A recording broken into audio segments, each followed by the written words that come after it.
In last session, we have seen how a new execution context gets created. In this session, we are going to understand how exactly that happens. You can find the important links of this series into description section. And in case you love to read, there is a link of blog as well.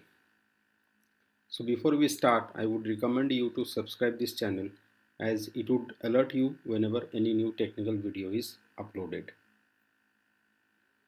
Let's start by creating a representation of an execution context so that we can have a bit more detail about how it actually works. First of all, as I mentioned in previous session, we can associate an execution context with an object, which is what we have here. And this object has three properties. The variable object, which will contain functions arguments in a variable declaration as well as function declaration. The scope chain, which contains the current variable objects as well as variable objects of all its parents. So in a nutshell, scope chain is going to contain variable objects.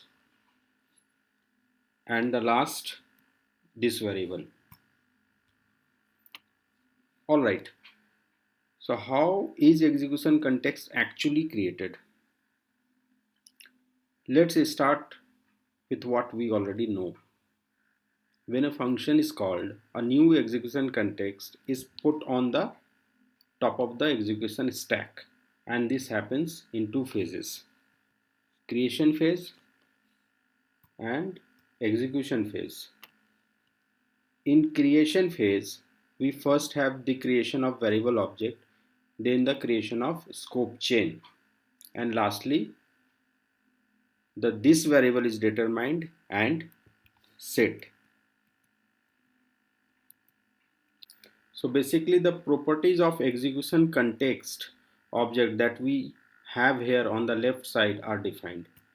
Then in the execution phase, the code and the function that generated the current execution context is run line by line, and all the variables are defined. If it's a global context, then it's a global code that gets executed.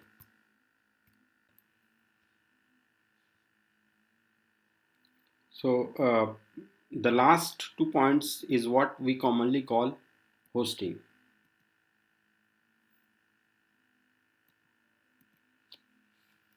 Function and variables are hosted in JavaScript, which means that they are available before the execution phase actually starts. They have hosted in different way. Though the difference between functions and variable hosting is that the functions are already defined before the execution phase starts, whereas variables are not. Basically they are set to undefined, and then they will be only defined in the execution phase. As you remember from the last slide, the execution phase comes just after the creation phase.